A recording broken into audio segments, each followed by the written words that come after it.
Hey everyone, welcome back to my channel. Today I'm going to talk about my personal insights on recruitment in the oil and gas industry, being from the interviewee side of things and then being from the interviewer side of things. Just letting you know all my thoughts are my own and not based on any of the associations that I'm with. So keep that in mind and take that with a grain of salt. Before we get to the content, please be sure to like this video. Subscribe so you can get more content in oil and gas and professional development topics. And please be sure to comment on the video below so I can incorporate your feedback into future videos. Please be sure to hit that notification bell when you do subscribe because I upload whenever I want. Well, let's get to the content. The first insight that I want to mention whenever being on the interviewee side, that's I'll start with.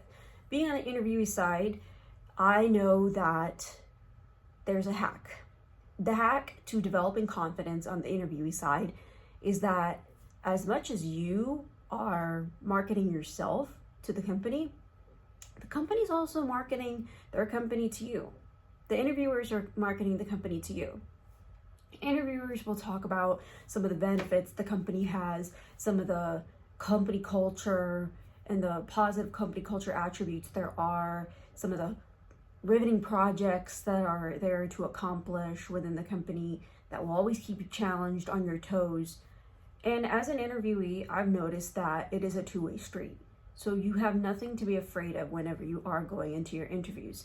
In fact, the interviewer is going to be really impressed whenever you develop that confidence and know that at the end of the day, it is just a view of whether there is a fit from the interviewee and the interviewer if you're the right person for the job.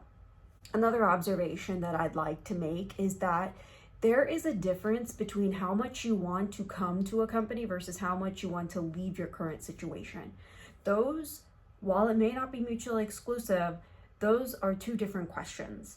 And based on the answers from candidates, we can tell how much you want to leave the company or how much you want to come to the company that you're interviewing for. So being aware of being thankful for your experiences and looking for different challenges and looking to up your skills or up your experiences a little bit more. I mean, while that is known between the interviewer and the interviewee, we can also tell who is much more willing to leave their current situation versus how much they really want to come to a company. The next thing I'd like to talk about from an interview standpoint is we can also tell how much research you've done about the company. When recruiting at universities, for example, the number one no-no question that anyone could ask is, well, what do you do?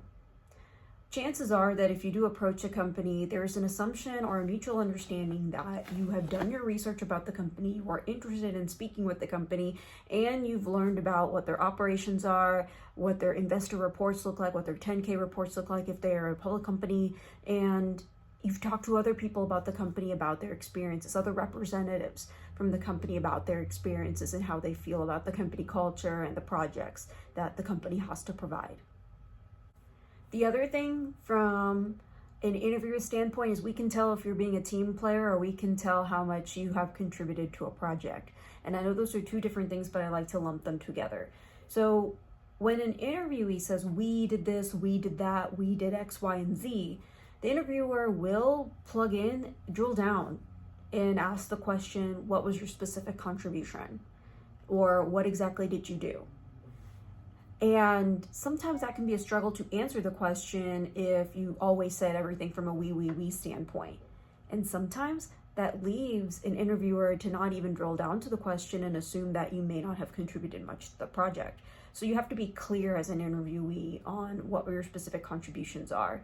But there's also a finely balance of that. If you say I, the interviewer can tell whether if you are a team player or not. So there's a balance. The best way to preface that as an interviewee to bolster your candidacy is preface that it is a team effort, but specify the contributions that you have made. And an interviewer can definitely tell the balance answer between the contributions specifically made from the candidate and the fact that the candidate is aware of teamwork skills.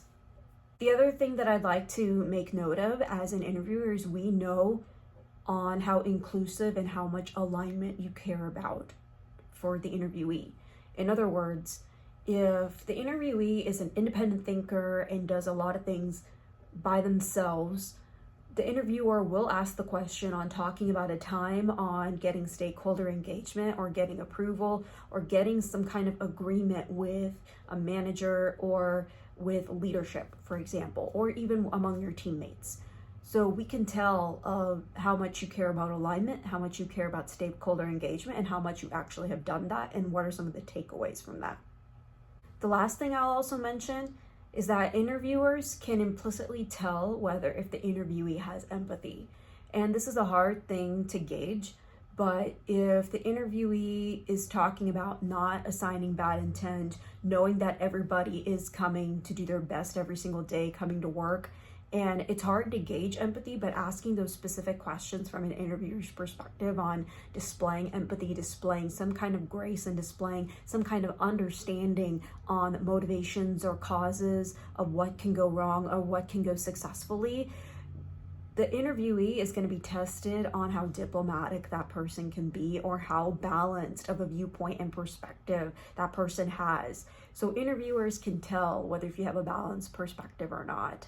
Well, that's everything that I wanted to share with you as far as insights from an interviewee and an interviewer perspective in the oil and gas industry. I've conducted a number of interviews and mock interviews as well. If you ever need help in mock interviews, feel free to reach out to me. I am happy to give them to you.